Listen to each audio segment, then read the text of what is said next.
bahwa apa yang kita alami, kita saksikan, dan disaksikan oleh begitu banyak. Media pun menyaksikan, publik pun menyaksikan. Dari mulai aspek kebijakan nih, aturan sampai eksekusi ada banyak di situ problem. Nah, semuanya ini harus diluruskan agar demokrasi bisa berjalan dengan baik, maka benteng terakhirnya adalah Mahkamah Konstitusi. Dan kami sudah menyiapkan tim. Selamat siang, salam sejahtera untuk semuanya. Alhamdulillah pada pagi menuju siang hari ini kita bersama-sama di Markas Timnas Amin berkumpul bersama dengan tim hukum nasional yang dipimpin oleh Bapak Ari Yusuf Amir, yang beliau nanti akan membawa semua dokumen-dokumen terkait dengan proses hukum yang akan berlangsung. Jadi pagi hari ini kita tadi berjumpa sebentar, lalu mereka bersiap akan segera menuju ke MK. Jadi pagi hari ini sudah fase berikutnya seperti kami sampaikan tadi malam, bahwa kita menginginkan agar praktek demokrasi kita menjadi lebih baik, dan harapannya dengan adanya proses di MK bisa menjadi pembelajaran juga bagi kita semua. Itu saja sebagai pengantar, silakan kalau nanti teman-teman ada pertanyaan, tapi saya akan nanti memberikan kesempatan juga pada Pak Ari untuk menjelaskan. Silakan ada pertanyaan.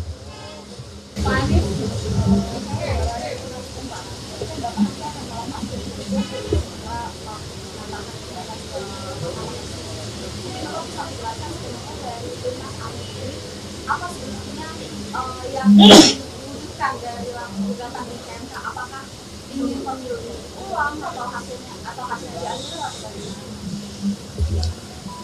Ada lagi yang lain? Biar sekalian 3 gitu. Yuk. Mas Anies, selamat siang. Saya Santi Dewi Mas dari IDN Times. Mas, apakah dengan adanya pengajuan gugatan ini ke MK, artinya dari paslon 01 menunda sementara untuk mengucapkan selamat untuk paslon 02, Pak Prabowo dan Gibran, karena ada sebagian yang berpikir bahwa pernyataan yang Mas Anies sampaikan melalui video semalam kurang lebih situasinya sama seperti pemilu sebelumnya, di mana Mas Anies menyatakan itu adalah hasil penghitungan KPU dan bukan keinginan rakyat, dan yang kedua Mas Anies belum bisa begitu menerima bahwa pemenang pemilu ini adalah paslon 02. Itu saja Mas Anies, terima kasih. Ya, 3. Izin saya Ipani dari Detikom, saya mau tanya, ini kan untuk dari tim hukum sendiri akan menggugat ke MK. Kan kemarin malam Nasdem menyatakan menerima hasil pemilu. Kenapa seperti terkesan ada beda sikap begitu antara tim hukum dan Nasdem? Ya. Terkait pertanyaan pertama, biar nanti Pak Ari yang menjelaskan. Kemudian yang kedua, saya tegaskan sekali lagi, proses dan hasil sama-sama penting. Karena proses yang benar akan memberikan hasil yang benar pula. Dan bila ada proses yang bermasalah, maka hasilnya bermasalah pula. Jadi kita ingin menegaskan kepada semua bahwa apa yang kita alami, kita saksikan, dan disaksikan oleh begitu banyak. Media pun menyaksikan, publik pun menyaksikan. Dari mulai aspek kebijakan nih, aturan sampai eksekusi ada banyak di situ problem. Nah, kita ingin agar itu semua dikoreksi supaya kejadian seperti ini tidak berulang lagi. Dan tadi malam saya sampaikan supaya tidak berulang lagi. Jadi ini bukan semata-mata soal protokol saja. Protokol tentang ucapan, tidak ucapan, bukan di situ. Tapi ini pada substansinya. Bagaimana proses itu bisa diperbaiki, dan harapannya mutu nanti kita juga akan lebih baik lagi. Kemudian yang ketiga, terkait dengan sikap, kita semua memahami bahwa sedang menjalani proses konstitusional. Partai politik memiliki hak konstitusional, dan partai politik juga memiliki sikap yang harus dihormati. Jadi kami menghormati, menghargai, dan insya Allah kita terus sejalan di dalam mengusung gagasan perubahan untuk demokrasi yang lebih baik. Jadi di aspek itu kita bersama-sama dan kita saling menghormati. Kita juga menghormati langkah yang diambil oleh semua partai-partai lain.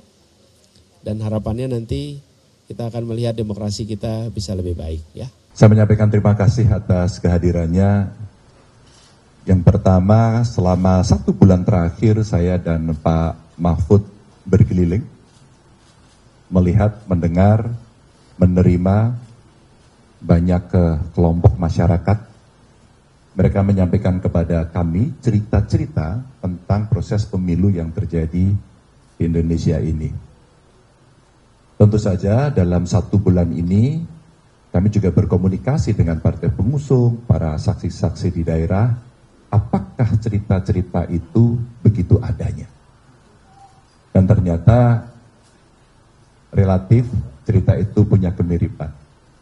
Mulai dari proses, kalau boleh saya sebut seleksi calon capres-cawapres, sampai kemudian berproses pada putusan MK 90, dan pada saat itu awal cerita inilah yang kemudian rasa-rasanya proses pemilu menjadi pertanyaan banyak pihak. Dari pendaftaran di KPU, ada catatan-catatan yang kami rasa secara prosedur juga ada masalah. Kami bertemu dengan tokoh masyarakat, mereka menyampaikan suasana kebatinan, apakah ini yang namanya pemilu yang jujur dan adil. Para ilmuwan, akademisi, saya kira semuanya melihat, dimulai dari Jogja, kemudian menyebar ke seluruh Indonesia, juga kemudian diulangi lagi mereka bertemu untuk saling mengingatkan bahwa pemilu harus jurdil, harus luber, dan tentu saja kita berharap mimpi demokrasi yang kita inginkan pasca reformasi itu betul-betul bisa berjalan. Anti KKN, betul-betul asas-asas demokrasinya diberikan, dan inilah sebuah proses panjang yang terjadi. Banyak catatan yang memang disampaikan kepada kami. Tentu kami dan tim hukum harus memverifikasi satu persatu cerita tentang aparatur yang terlibat, mulai dari pusat sampai daerah. Cerita bantuan yang muncul tiba-tiba dengan sangat masif sekali. Bahkan ketika kemarin di DPR ada pertanyaan berapa sebenarnya jumlah bantuan sosial, siapa yang membagi, dan itu semuanya ternyata menjadi cerita di publik yang sampai kepada kami. Bahkan Bapak Ibu, teman-teman semuanya, dari apa yang ada riset yang mengatakan ada korelasinya antara bantuan itu dengan masyarakat akan memilih sesuai dengan yang ada dalam hatinya atau terpengaruh dengan bantuan itu. Di samping itu ada cerita manipolitik, ada cerita intimidasi. Saya kira inilah yang kemudian kumpulan cerita dari publik yang masuk kepada tim Ganjar Mahfud. Tentu saya menghormati seluruh proses yang berjalan. Kami menyampaikan laporan-laporan kepada penyelenggara pemilu. Apakah itu KPU, apakah itu Bawaslu. Dan kita berharap memang Bawaslu akan merespon. Sayang tidak semuanya terespon. Maka setelah pengumuman tadi malam, tim Ganjar Mahfud sudah bersepakat. Kalaulah semuanya ini harus diluruskan agar demokrasi bisa berjalan dengan baik, maka benteng terakhirnya adalah Mahkamah Konstitusi. Dan kami sudah menyiapkan tim dari tim hukum untuk kita segera mendaftarkan apakah besok atau Sabtu, untuk segera kita menyampaikan seluruh yang ada yang kami persiapkan untuk menjadi pertimbangan hakim konstitusi nantinya. Dan saya kira ini momentum yang sangat bagus kepada majelis hakim yang nanti ada di MK untuk menunjukkan kredibilitasnya. Setelah dulu ada putusan MK-MK, setelah juga kita melihat penyelenggara pemilu juga mendapatkan hukuman etik, maka tentu saja kita mesti mengembalikan kredibilitas demokrasi kita ini jauh lebih baik.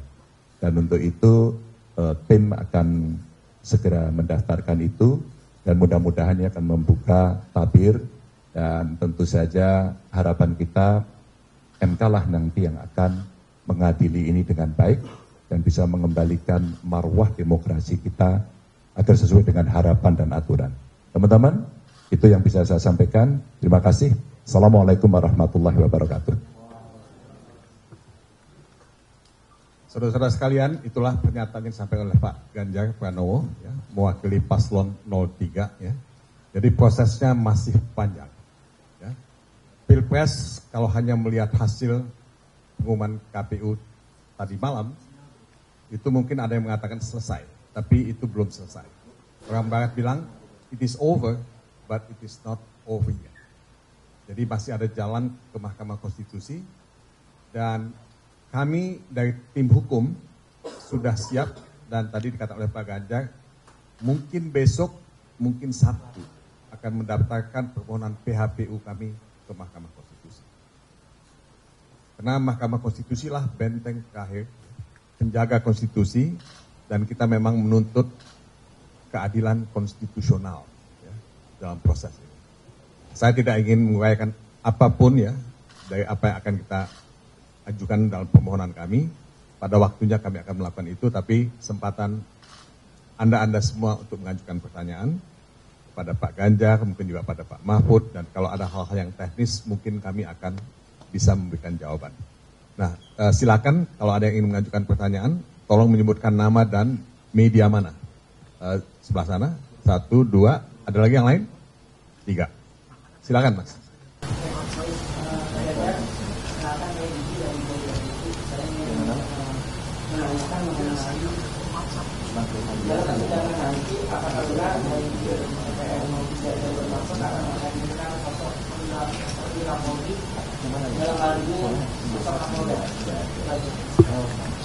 Kamu tunggu nanti di sana.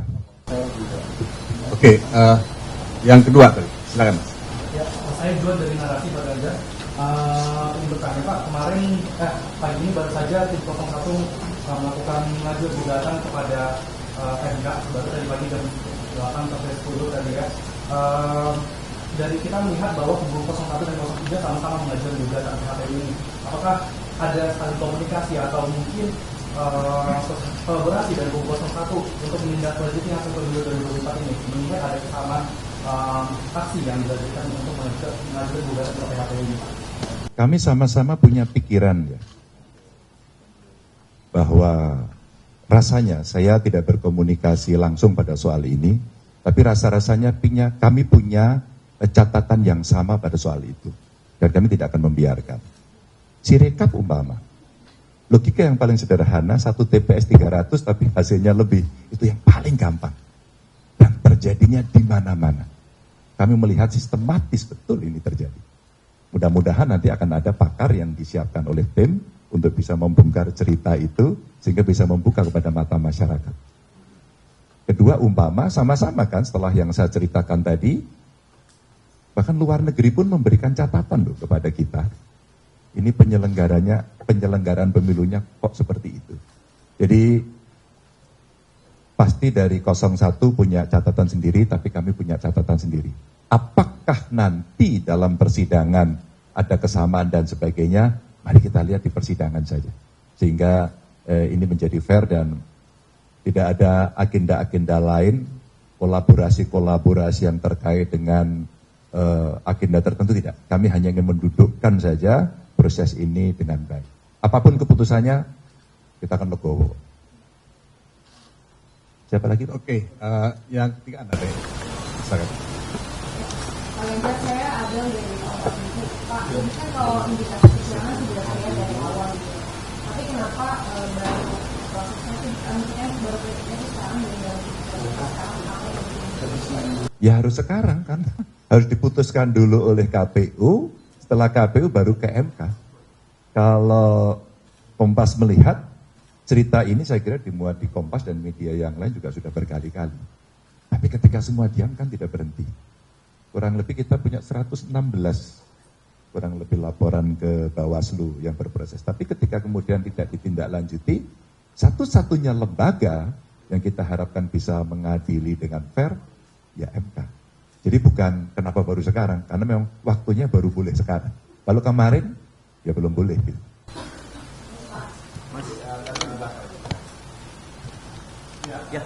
Mas Ganjar, saya Rian dari Kompas.com. Kompas.com. Ya. Saya Rian dari Kompas.com.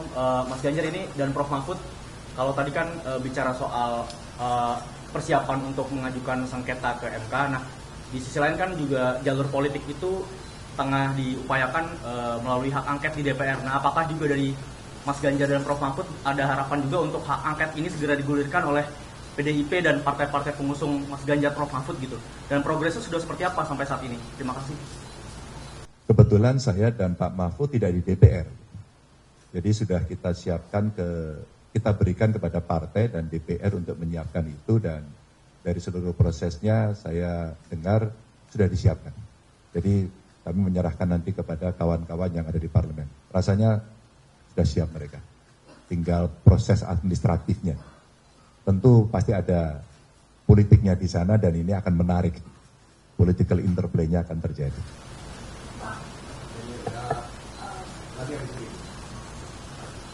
Mas Ganjar, Pak Mahfud, Pak Todung, terkait dengan komunikasi. Dari mana, Mas? Serio dari CNN TV, Pak. Terkait dengan komunikasi politik dengan para ketua umum partai, ini seperti apa terkait dengan kesepakatan untuk kemudian mengajukan ke Mahkamah Konstitusi dan juga salah satunya opsi tadi seperti yang ditanyakan teman Kompas.com untuk ke hak angket begitu, karena kalau kita lihat dari pihak misalkan ke 01 saja, Ketua Umumnya Nasdem ini sepertinya semalam sudah memberikan statement untuk memberikan selamat kepada pemenang pemilu dalam penetapan KPU semalam. Tapi dari Ibu Mega, Pak Mardiono dan dua partai lainnya komunikasinya seperti apa terkait dengan keputusan hari ini? Kalau keputusan hari ini kami sudah mengantisipasi lama dan kami berkomunikasi cukup intens. Jadi ini cerita soal proses lama, persiapan lama yang baru bisa diomongkan hari ini. Jadi kami komunikasi cukup intens terkait dengan itu. Soal partai lain mereka punya sikap sendiri-sendiri, ya kami sangat menghormati dan itu sah adanya. Maka setelah ini pun nanti kami akan berkomunikasi lagi kepada beliau-beliau. Rasanya ya fatsun politik itu mesti kita lakukan.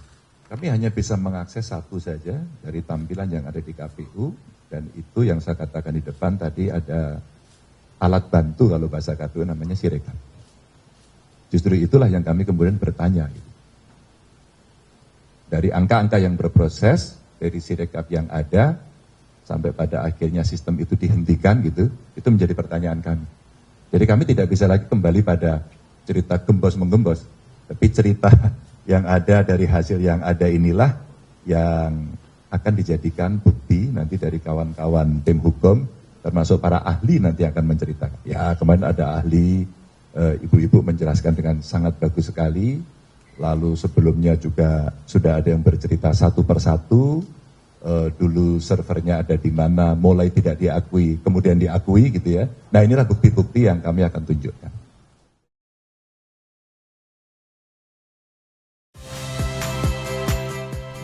Saya Muhammad Syahreza. Saksikan program-program Kompas TV melalui siaran digital, pay TV, dan media streaming lainnya. Kompas TV, independen, terpercaya.